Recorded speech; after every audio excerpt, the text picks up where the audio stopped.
What's up Saab fans around the world, and welcome back to another video. It has been a while since I did a video on YouTube at all.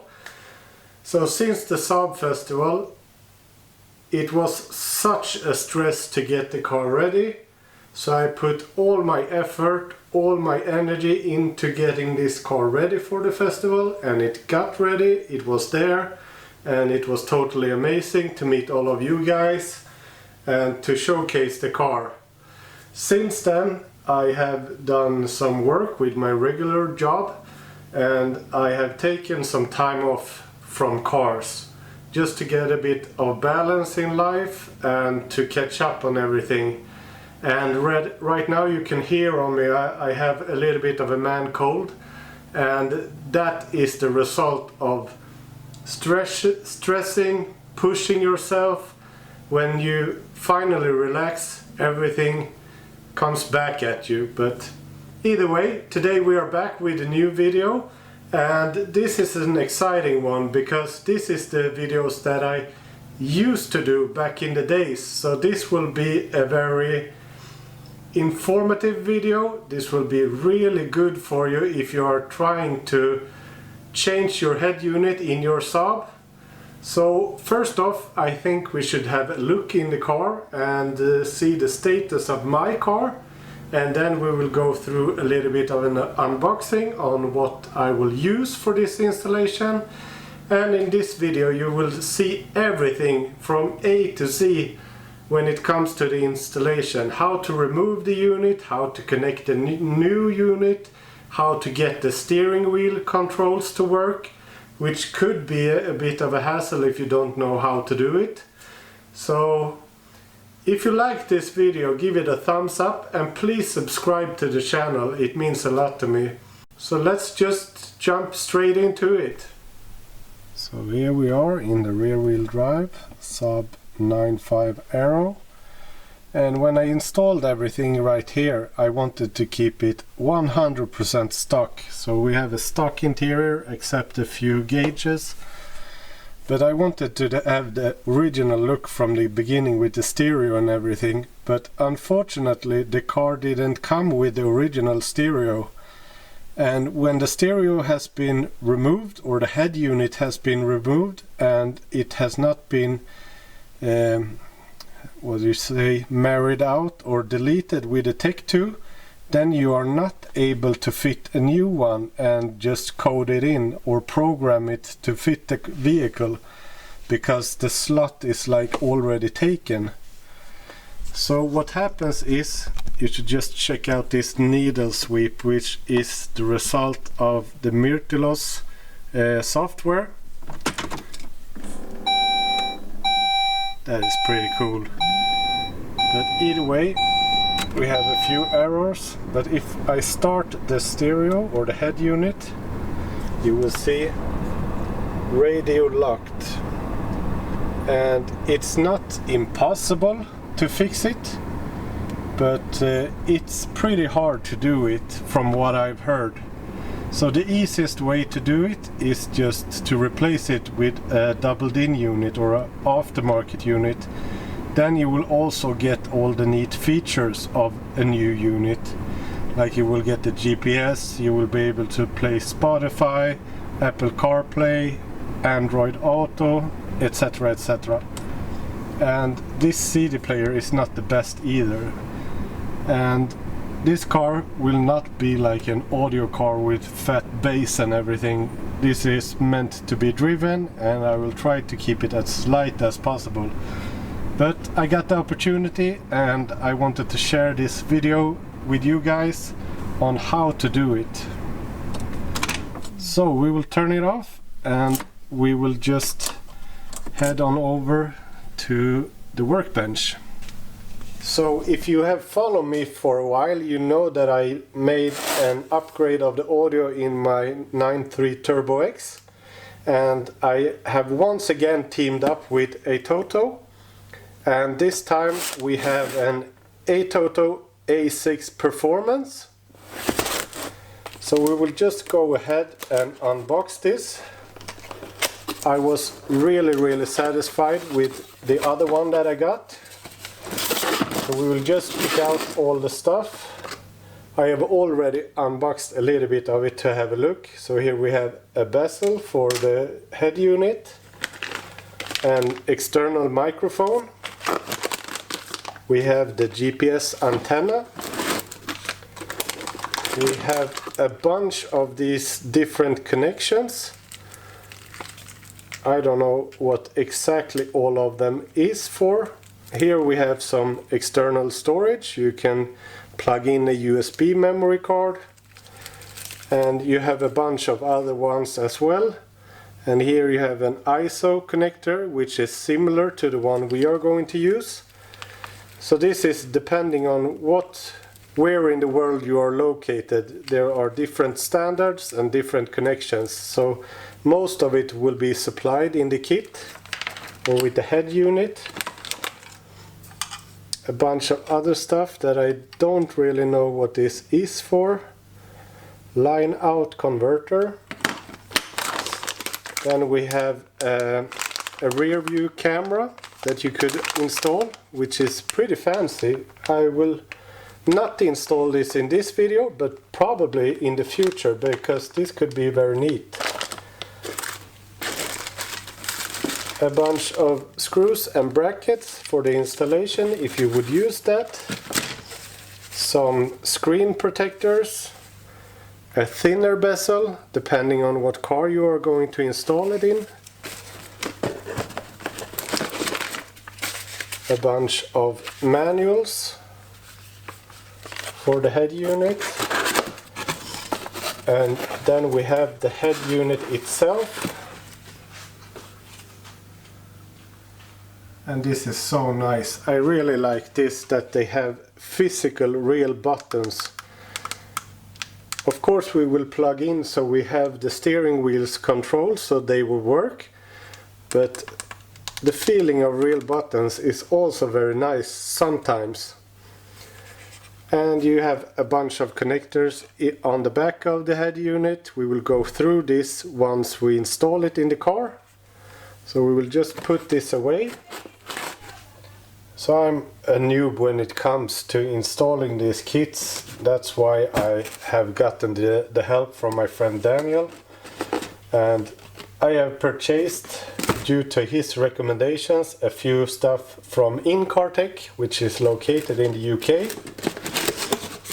So here we have a universal double DIN cage that will be very suited. This is very similar to the one that's already in the car, and this we will need to modify to have the perfect installation. I will show you a little bit later.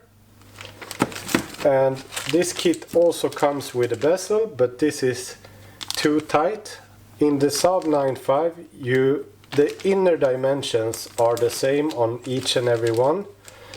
Doesn't matter which one you choose, but for the Saab 9.5 InCarTech has a special one, which has a true fit to the center console, and it has a really nice finish similar to the OEM stuff in the car. So the installation will look really good and very OEM if we succeed with this. So this is from InCarTech as well, and we are going to use that. And to be able to install all this the easiest way possible, we have also ordered this kit. So this is an ISO connection kit. We could just unbox this really quick also. So this comes with all of the instructions that you need to be able to install it in the car. And this is the ISO to ISO connections. And then we have a little, this is for the steering wheel controls that we will use, and a little wire that we will plug in to the already harness in the car to get the steering wheels control to work.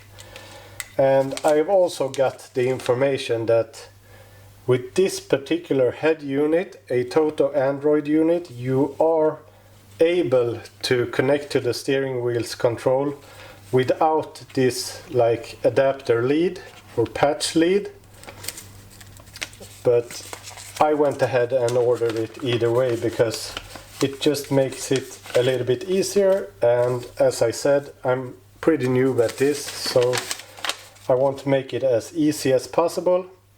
But this is a small connector that you connect to the other connector, and then you have 2 wires only that you need to connect to the harness that will go into the actual Atoto unit.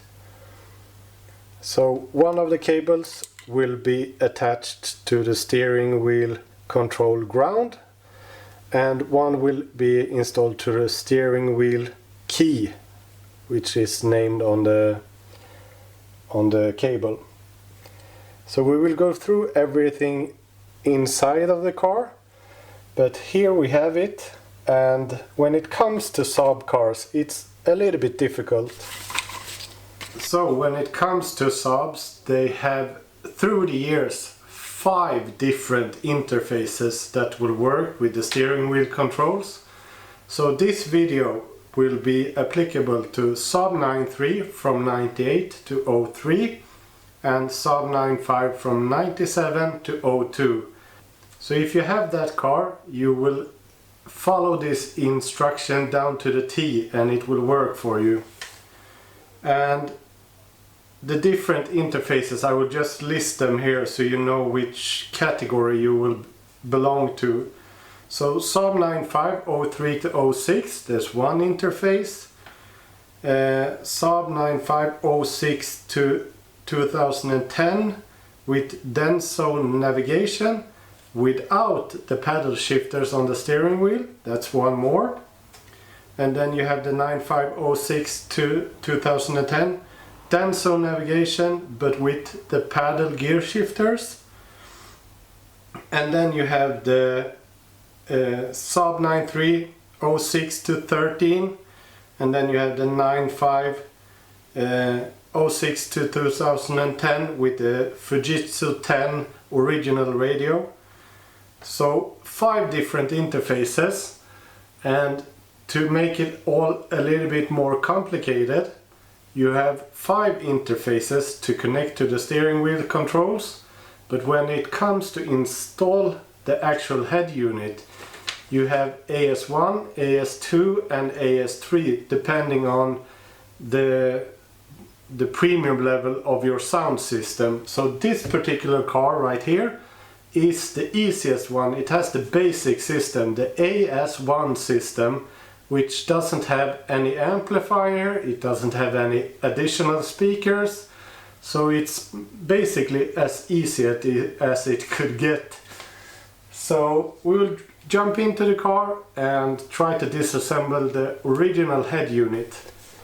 So to remove the head unit, it's actually pretty basic. You will need a stereo removal tool, which is like probably a few dollars on eBay, or you could get it at like your local Biltema or whatever. I don't have it right now because I don't disassemble the stereo that often. So I will just use a nail that will fit.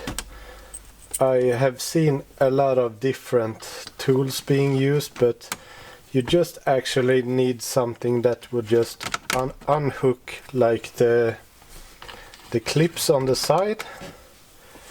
Then I will use these plastic like pliers and try to get it out. This could be a bit of a hassle.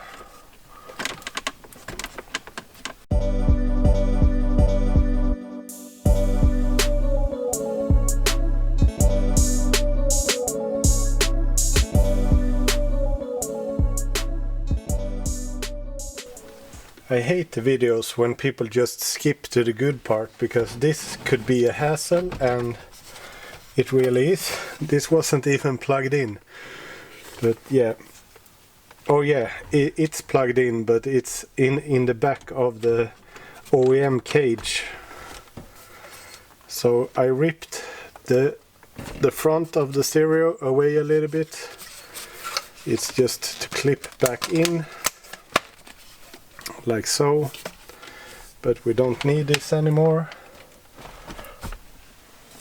And now we should try to disassemble or pull out, and this has like the OEM cage is like you could bend it a little bit at the top and a little bit at the bottom, and then you should be able to wedge it out.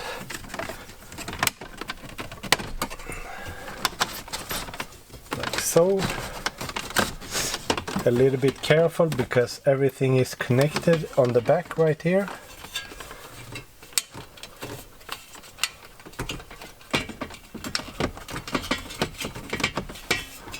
So you need to disassemble this a little bit carefully.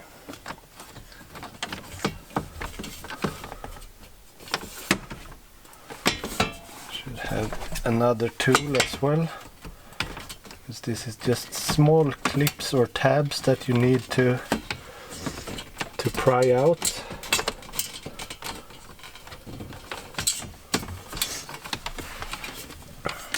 So now we just have the antenna.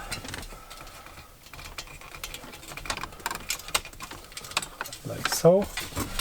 There we have the OEM cage, and I think you could reuse this as well. But it would be easier to get an aftermarket cage because you will get a lot of space behind the module. You could see the old stereo is a big piece and the OEM one is, or the Atoto one is very slim. So here we have the ISO connector, which we are going to reuse. The antenna cable you could reuse if you're listening to radio. I am not, so I will not reuse this actually.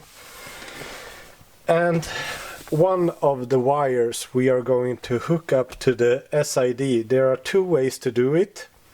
Either you could attach it to one of the cables that goes to the SID, or you could route it to the steering column and attach it to a cable that goes right there. Because what it does is when you push the buttons on the steering wheel, it sends out a specific voltage. So the plus on the volume will be a specific voltage. That signal will be sent to the SID. It will be translated to volume plus button, and it will send it to the head unit. So what we are going to do is we are going to tap into the cable that goes to the SID. So this is also something you can just pry out.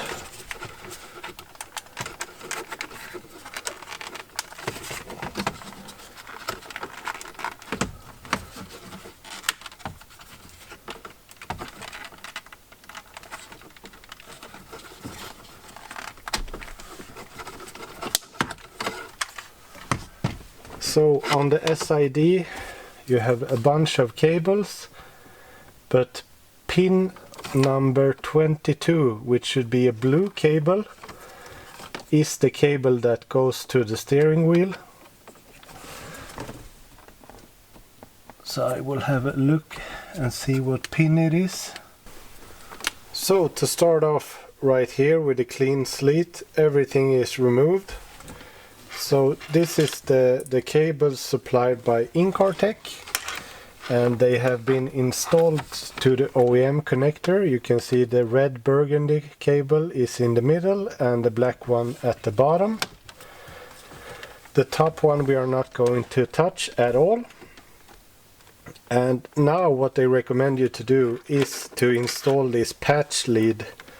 So before you continue with anything, you should solder this wire in, which is supplied in the kit. So this goes for the steering wheel controller, and this should go to pin 22 on this model year, which is a blue wire. And I will try to locate it.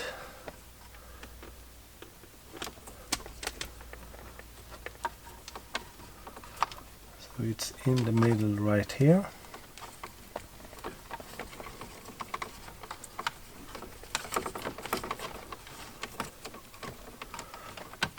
So the cable is a little bit tight, but we will manage.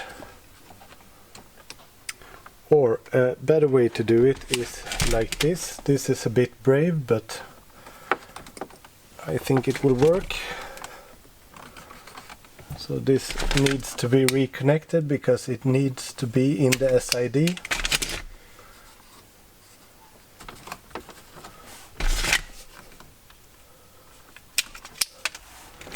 So this is the part that usually YouTubers or whatever are just skipping by, how to connect it. So what we will use right now is one of these like heat shrinkers. It's combined with like I think it's called lead in English, what you do when you solder things together.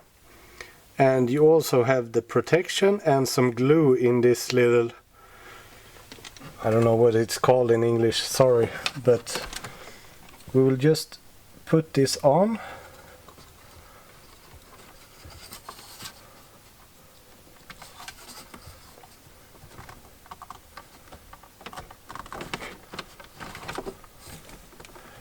Then we will take all the cables together.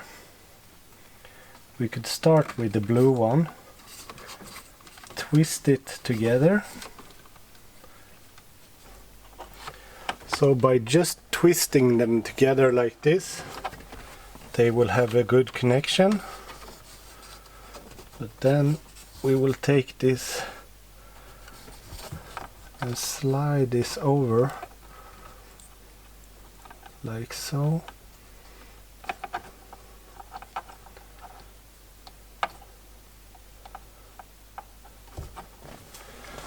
And I will remove the camera so you will see this up in detail how I did.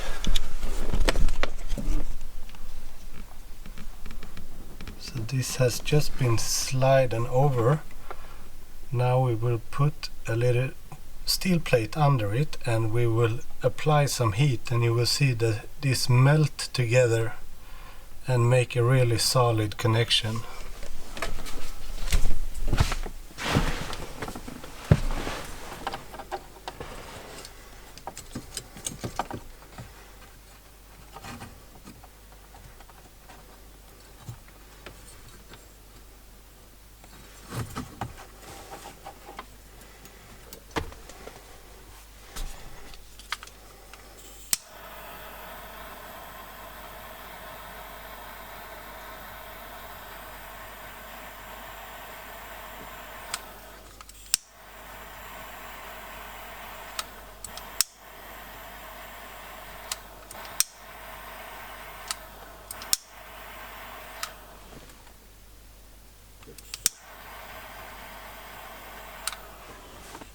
Like so. Just let it cool off for a second or two. And now you will have a really solid connection that will not come apart, and you will not get any moist inside of it. So now we can hook back the SID, because now we are done with this connection.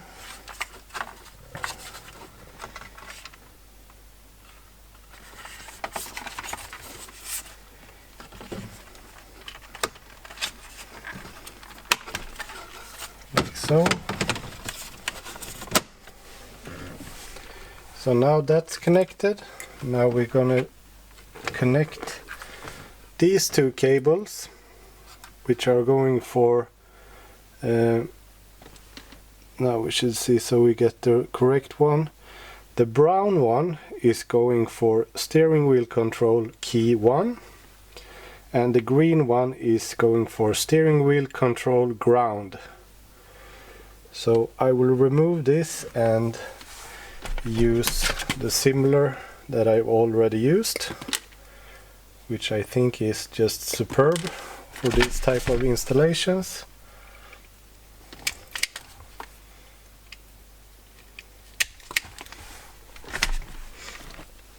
And this is the connector, the ISO connector that is from the Atoto unit or the kit. It's called AC-WHU3B. I think this is the correct one, because I simply just follow the colors on the lines, and I think it's the correct one. So we will just attach this.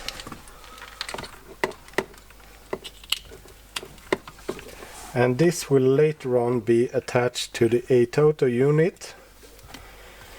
And here we have the cables. I don't know if they are visible on the screen, but here we have the steering wheel control ground, and this should go to the green cable.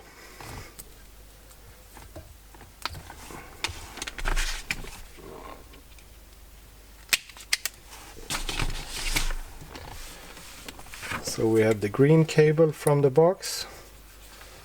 So I will do the same as I did to the SID. I will just get this together a little bit, then put it on like so. Thread the cables together.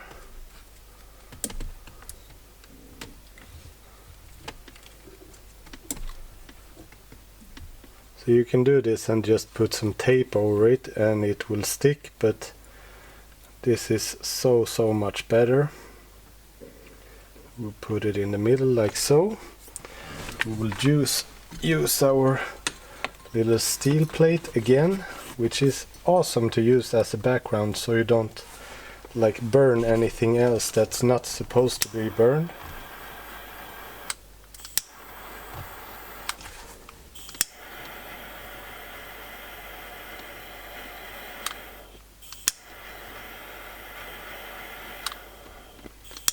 Of course you could use like a heat gun, it works either way. This is just a little bit quicker.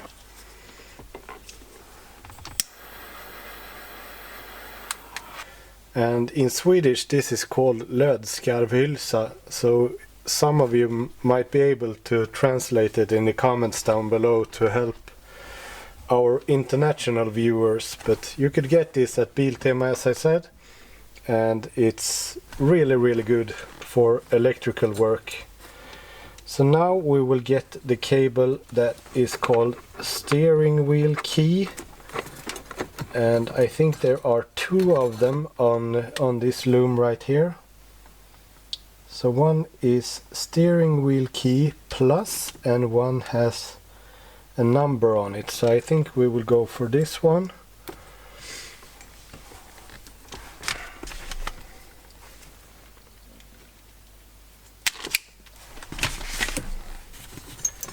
And we will do the same right here.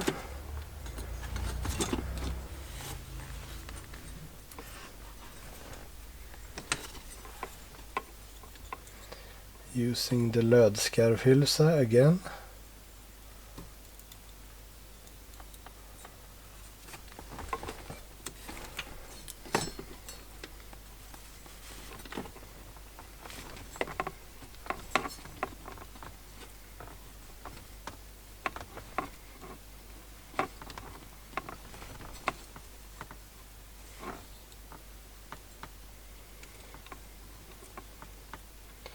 Move it to the middle so it will properly weld the cables together.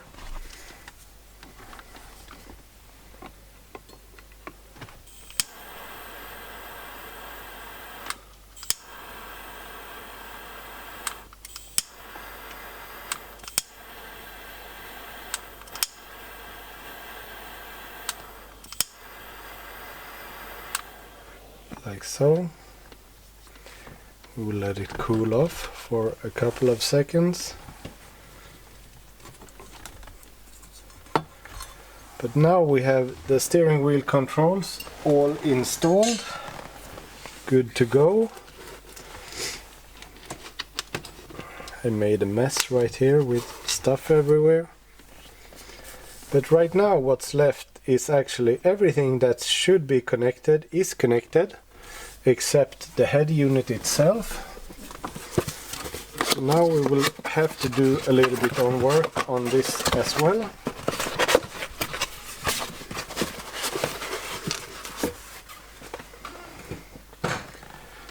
I will get the bezel. So here we have the head unit, and just to play with it we could just tuck in these cables, and you will see the head unit is a lot smaller than the actual frame. So if we put just this specific Saab bezel on, you will see that it fits very good like that. Okay, now it doesn't sit properly. So now we need to fit this to the cage, because I will show you one thing. Just hang on for a second. So here we have the universal cage, and you can see that the Android unit is pretty thick on the side. So if we just put it in like this, you can see it pushes out quite a bit. So we will see if we just install it like it is, without squeezing anything, crushing anything. It actually sits quite flush as it is.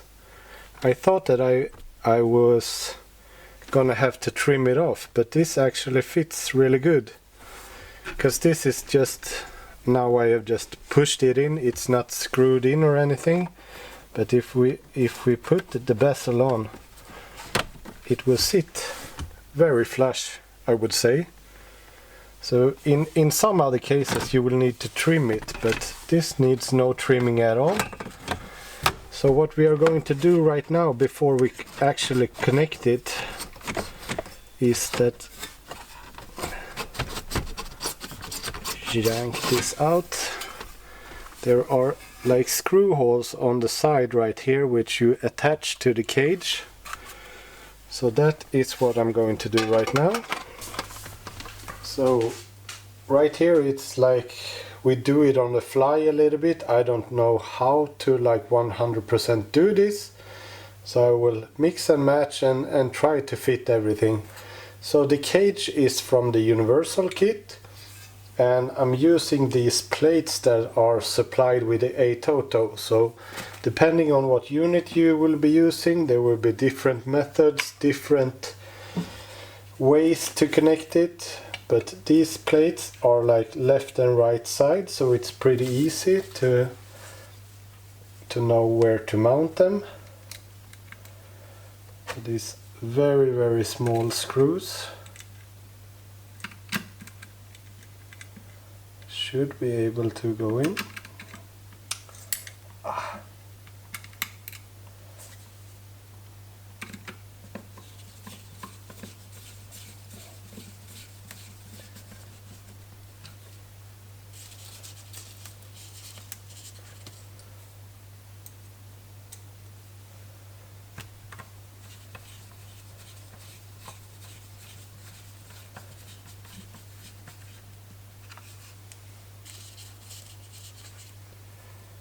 Then on the side of this plate you have like a million threaded holes that are made to be able to fit somewhere in the unit or the cage, because there is a lot of holes on the side, but I will show you just shortly. See, here we have it assembled. One is marked R, right side, left side, and we will put this into the cage.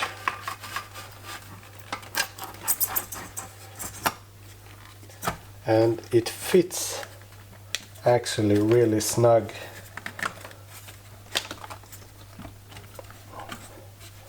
Actually, it won't go anywhere as it sits right there.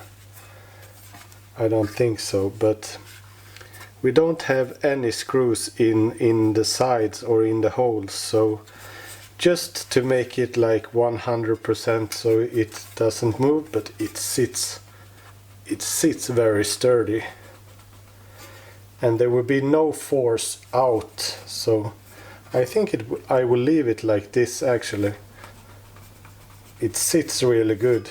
That is very good, because now it sits flush with the cage. See, even if I pull it, I can't get it out. Like so. So we will leave it like this. We will go back into the car, install the cage, push in all the connectors in the back of the unit, then push it into the cage and install the bezel. So let's go. So we will just pull the cables out. And they are quite long, so it will be easy to install. Put the cage in.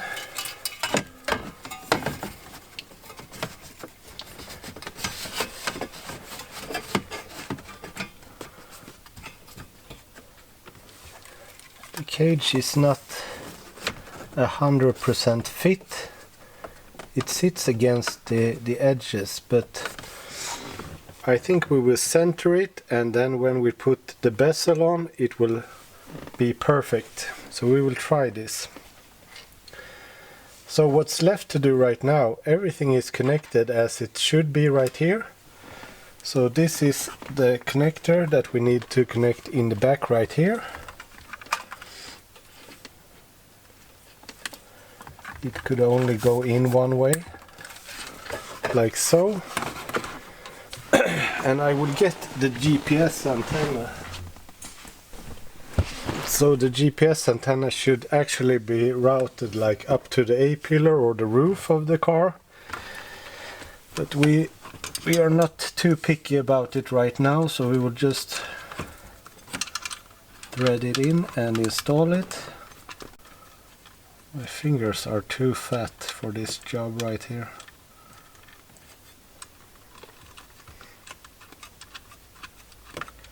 There we go.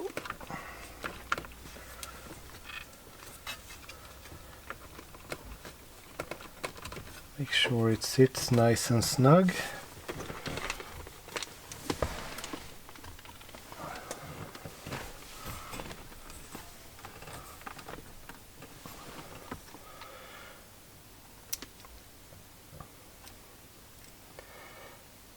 We'll just attach it in the back of the head unit or the heater package, just so it doesn't wiggle around, like so. Then tuck everything in so you don't crush any cables, squeeze any cables, but it's not an issue right here because we have so much space behind it.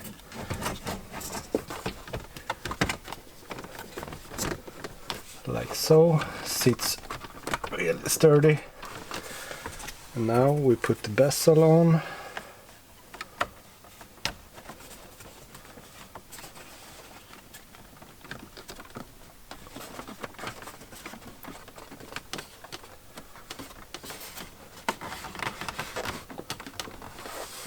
Boom!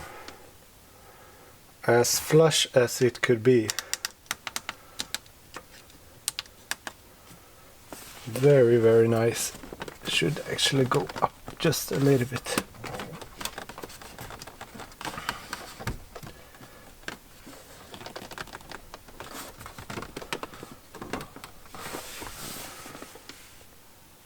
Very satisfied with the fit.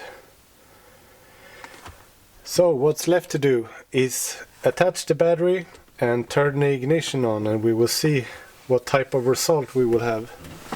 Okay, moment of truth. Do we think it works? Let's hope so.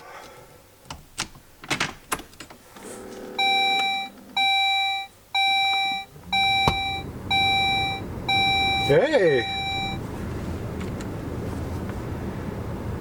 Something works, and I heard a tick in the back of the car.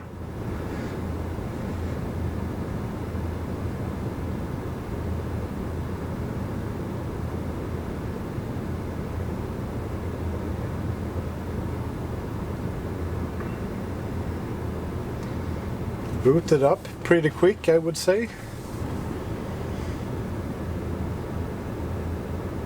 Oh, the touch is really nice.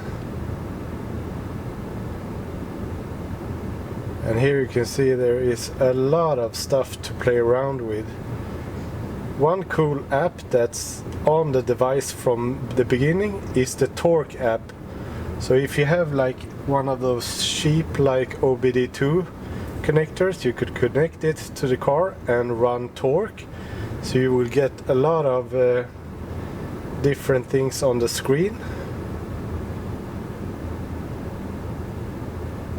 The touch is very responsive, and now it's like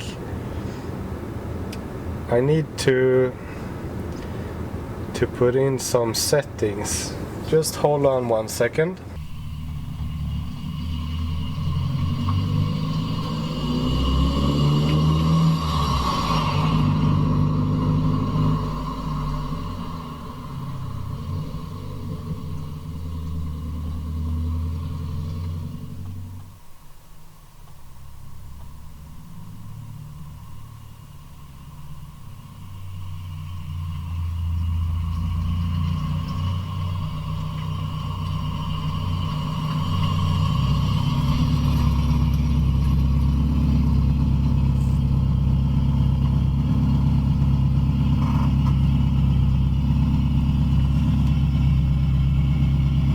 It's actually very good sound quality, I would say, and the video quality as well.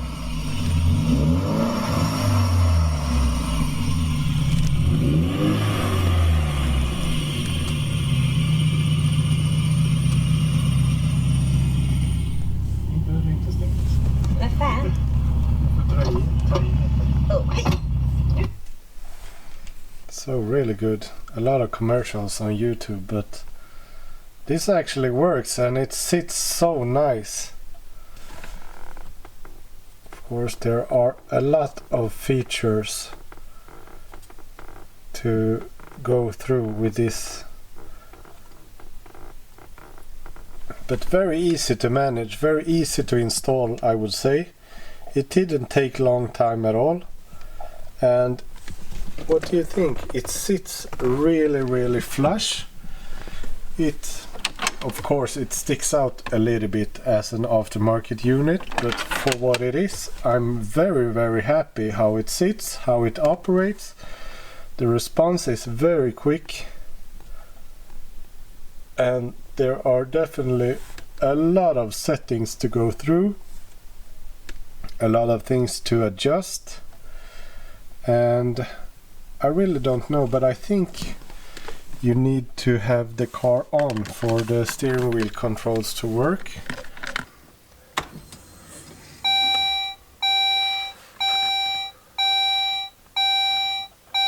It boots up really quick.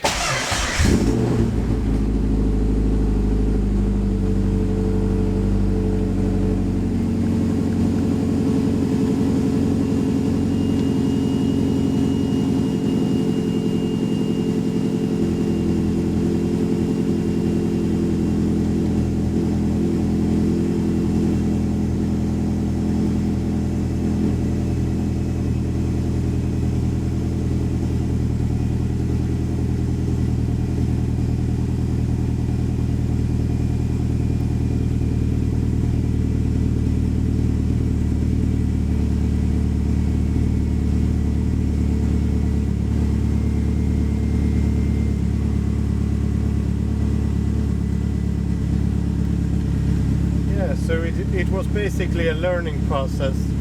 You saw how I did it. I just hold in the button that was going to be used, and simultaneously I pushed the button on the steering wheel. So now we have fully functioning, and it works rapidly. As soon as I push the button, it reacts.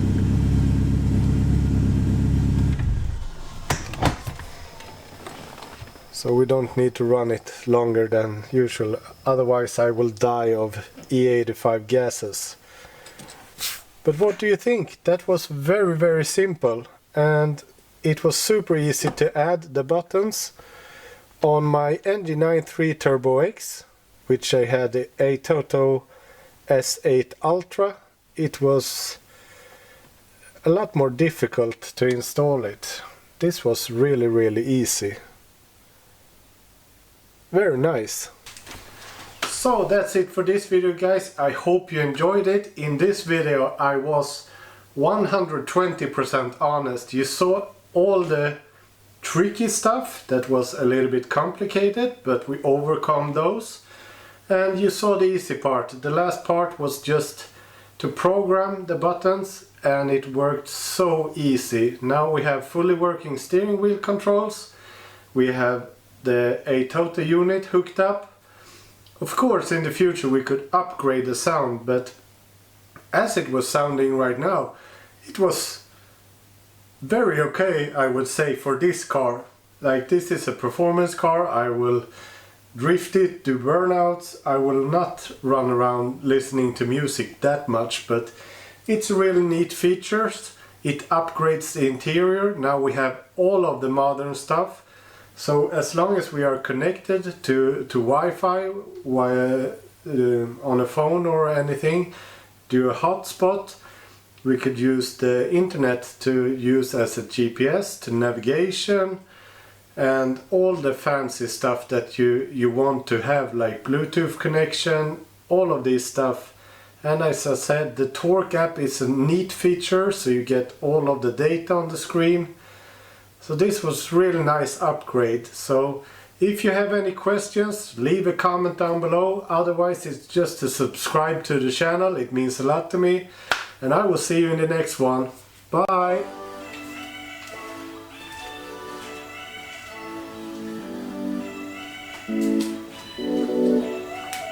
Yeah, one more thing.